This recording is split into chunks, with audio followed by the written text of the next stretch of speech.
প্রিয়, ভালো রেখো তাকে, যার জন্য দিনে দিনে অবহেলা করেছ আমাকে। যোগাযোগ বিচ্ছিন্ন হতে পারে, সম্পর্ক বিচ্ছিন্ন হতে পারে, তবু ভালোবাসা থেকে যায়, হয়তো অপেক্ষায় কিংবা আক্ষেপে। অভিমান ভেঙে কথা বলে নিও, আজ আছি কাল কিন্তু নাও থাকতে পারি। অভিমান ভীষণই দামি, যার তার উপর অভিমান করা যায় না। পৃথিবীতে অনেক ধরনের অসুখ রয়েছে, তবে তোমাকে আরেকবার চোখ ভরে দেখতে চাওয়া অসুখটা বড্ড ভয়ঙ্কর।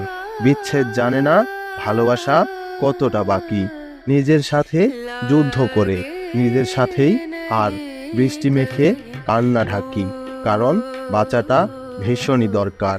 যারা বুঝে গেছে ভালোবাসা কি, তারা আর কখনো কাউকে ভালোবাসতে পারেনি। তুমি যেই ভালোবাসা পেয়ে অবহেলা করেছ, আমি সেই ভালোবাসা পেলে 100 বছর আগলে রাখতাম।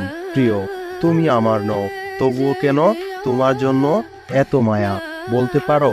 প্রিয় দর্শক, আমাদের প্রত্যেকেরই একজন প্রিয় মানুষ থাকে, আর তাদেরকে আমরা বুঝতে পারলেও তাদের মনের ভেতর কি আছে তা আমরা কখনো বুঝতে পারি না।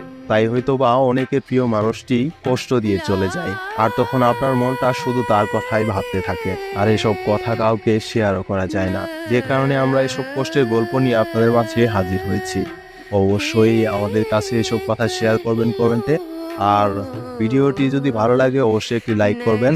এই ধরনের ভিডিও পেতে অবশ্যই আমাদের চ্যানেলটি সাবস্ক্রাইব করে আমাদের সাথে থাকবেন। আমি মাসুদ আছি আপনাদের সঙ্গে।